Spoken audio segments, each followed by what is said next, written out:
Dr. Wani, it's really a pleasure to have you back. You talked about human rights policy alignment in the context of the security sector. Yeah. The key question on our minds is there a trade-off between human rights and security? Because this is a discussion that that has been had on the African continent and elsewhere. Is it false? Is there a choice between one or the other? What is your opinion? No, I mean, you're absolutely right. This is an issue that comes up a lot. People often argue it is either human rights or security and so on. The simple answer, in my view, is yes, it's a false debate. It is the result, I think, of a serious set of misconceptions, misunderstandings about human rights in particular, but also, I must say, from the human rights community as well.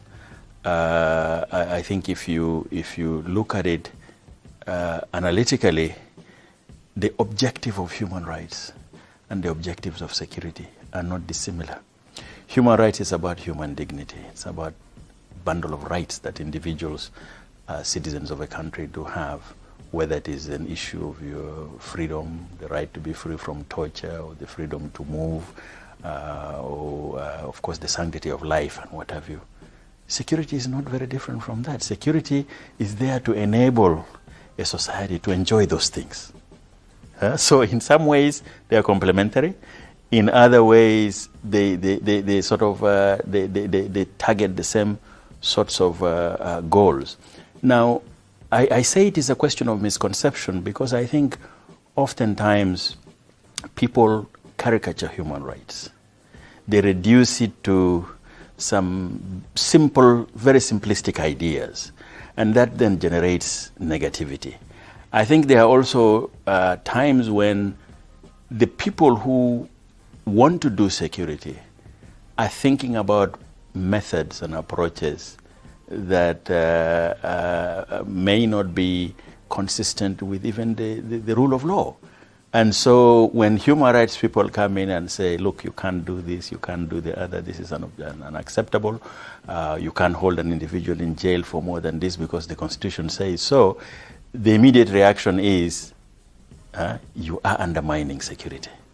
But I do think that, in fact, there is a way to attain both. Yeah. Now, so you say that these are very, very complementary ideas. Human rights as well as security is very complementary. So, given that, what should rising security sector professionals from the African continent, what should they know about this complementarity, and how should they approach it? Well, I think it goes to maybe a number of very general points that I'll touch on very briefly. One, I think it is a proper, first of all, starting off in sort of the professional education and what have you, of understanding the proper objectives of security. What is the security sector intended to do? How are we going to do it? What is the purpose and objective of human rights? If you look at it historically, I think part of the problem here arises because the human rights community and the security community were at times seen as being in contention with each other. We were fighting each other. And this is a result of historical happenstances during a military regime, for example, when there were excesses by a regime and the human rights people were the one fighting it. So human rights took on a very political sort of undertone. By the same token, the human rights community also was somewhat mistrustful, became seriously suspicious and mistrustful of the human rights community. And that, I think, created that gap. So the first thing is for the security people, first of all, to have a better understanding of the dimensions and perspectives and goals of security, and of course also for the human rights community to have the same. Secondly, I think we need to look at where this tension arises a lot. It is usually at the operational level. How you handle communities, the rules of engagement. I think we have had a few examples where we have dealt with this case. In Uganda, for example, there was a period when the UPDF was facing very serious allegations about the way that it was conducting a disarmament program in Karamoja, in the northeastern part of Uganda. A lot of accusations about torture, about this and the other. And eventually the human rights community intervened, and I think it's a very good illustration of just how this can be done. At the end, once you take away some of this mistrust and suspicion, it became very clear that the goals, there was a serious problem in Karamoja.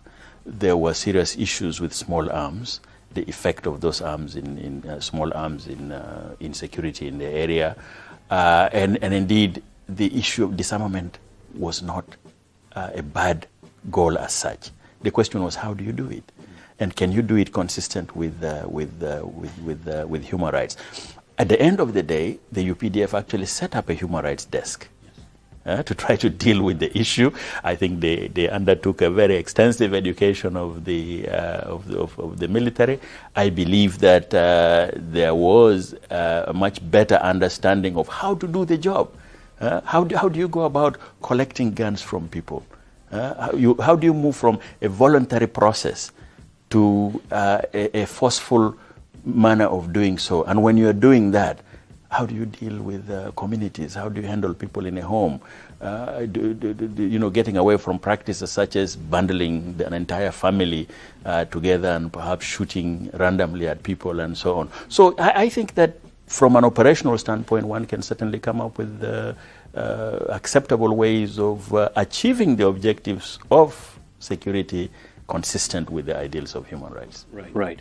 Now, today, you talked about institutional gaps. Yeah. And one of the things you said is that often you tend to have very good documents, very good strategy papers on human rights, for instance, which security sector institutions might have. But underneath that, you really don't have the capacity, you don't have implementation, that these institutions are not really organic and they're sort of out of place. I wonder if you could say a bit more about that. Yeah, well, I think this is indeed, it has become the biggest question and challenge in development. The starting point is why seemingly well-designed, reasonable policies, very basic things, cannot be implemented. Some people even give the examples of running a post office. Everybody knows how that has to be done. The issue of delivering mail, some very basic protocols have been put in place to try to ensure that that is done. A comparison is made among different levels of societies, and I think the very, very interesting results that in societies with very strong, capable institutions, which tend to be also those where there is a fairly higher level of development and what have you. If a policy is adopted with respect to how mail is going to be delivered, you say, when the wrong piece of mail ends up in your post office, what do you do with it? There's a 3-day rule of returning it. By and large, they accomplish those. They will get them back. On the other extreme, when you go to countries with very poor development indicators, those that have not done very well, a post office could be set up. It looks like a post office in any other part of the world. It has mail people, there are post office boxes. You recall how it is in Uganda. You have a box number, you get in there. But indications are those kinds of things never get implemented at all. And so the puzzle here is why? Why is it that if you take that simple example of the post office, or maybe a healthcare facility, I was reading in the paper in Uganda today, actually, about the Speaker of Parliament going back to her home area in Kamoli and getting livid. I think it was over the weekend, because she had delivered some X-ray machines and things like that to the healthcare, or to the hospital or healthcare health facility at home. She goes back a year later. Those machines have not been set up. They are not functioning, and people are being sent out. If you are recommended for an X-ray or diagnosis, you have to go out to a private service provider, pay for the X-ray, and then bring it back to the health facility, and maybe you go through that. That's just one very, very simple example. So there you have a case where the the health facility is in place. There are presumably doctors and nurses there. They have gone through the trouble of bringing the X-ray equipment there, and I assume what is needed to operate the equipment should also be in place. But yet it is not put in place.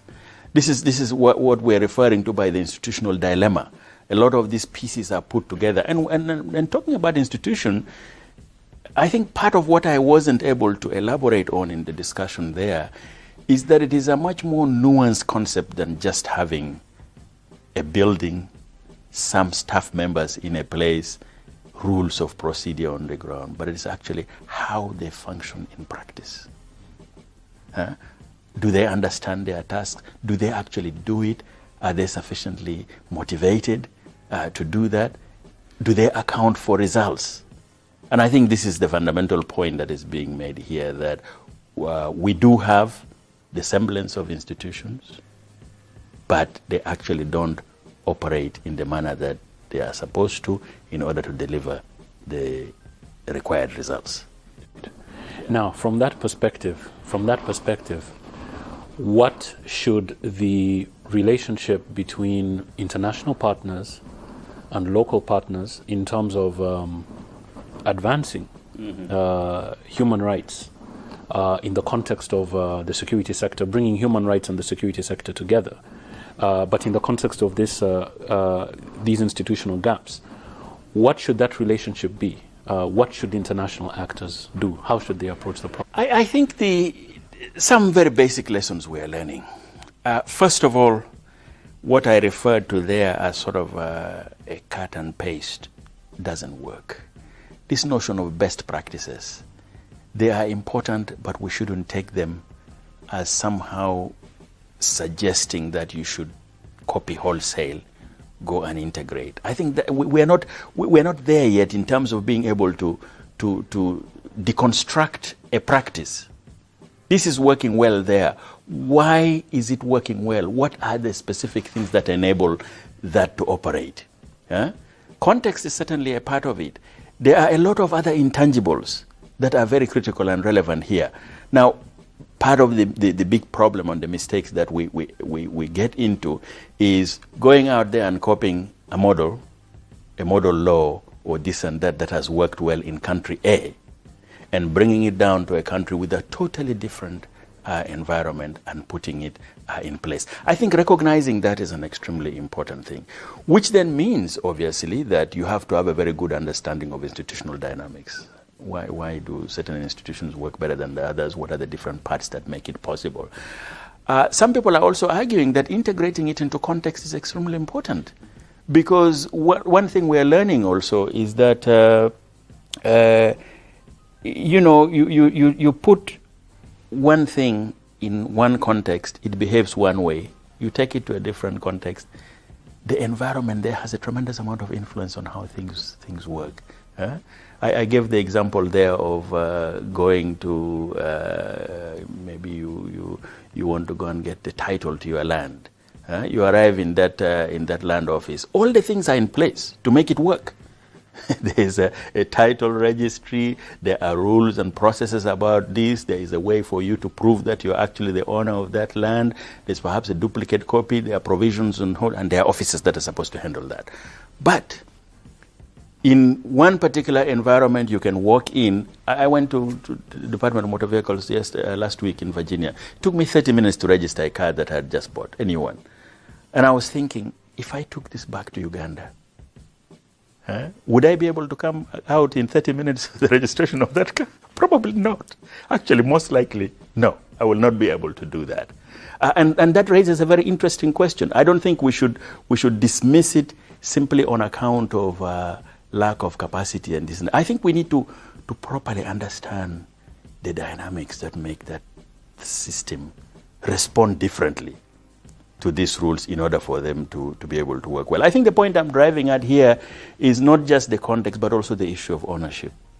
And going back to specifically to your question, those who come with wonderful propositions and proposals on the table have to factor in the context as well. And I think the adaptation of those things is something that can only be done gradually. I also talked about leapfrogging. Frankly, I'm coming to the conclusion that perhaps in many ways we have, to our detriment, I must say, overlooked that element of the integrating processes and mechanisms in a rather deep way. You take the idea of human rights. It sounds fairly simple. We have constitutions that have Bill of Rights. We have specific laws on issues of gender integration and non-discrimination. We have, in many countries, we have adopted, incorporated the Convention Against Torture. There are laws against that, but yet the practice on the ground is totally different. It does happen across the continent with a great deal of regularity, which means that it is not enough to bring in those rules and processes. It is not enough to adopt a piece of legislation. One needs to be able to sufficiently integrate it within the context of a country. And more importantly, it means also that you need to go beyond the elite level. Some people are arguing now that in fact what happens to a large extent is that this is a conversation that is taking place with a very thin layer of society at the top. So very critical operatives, your local policeman, the traffic person on the other hand, simply doesn't understand. And they respond to very different set of stimuli. They are not the same. And in that context, what is very well-meaning and looks very good doesn't really work. Yeah. Well, that's certainly a huge challenge on the continent, and we'll definitely like to continue this discussion, and really want to thank you for your time. Thank you for your time, and we'll definitely really appreciate that. I think we have some. It is exciting. I mean, I think the point that I find very intriguing is we've been doing this business for how long now? I mean, people who talk about development say maybe 50, 60 years. And yet the conversation has moved much. And I think a very important adage, I don't know whose song it was, that when you keep trying, eventually you will succeed. That seems to be the motto. But that may not be the way things work in the world. That maybe at some point you have to say, hey, I've tried this over and over. It is not working. Maybe it's time to step back and take a different look. But thank you very much. It's been a pleasure talking to you. Thank you. Thank you.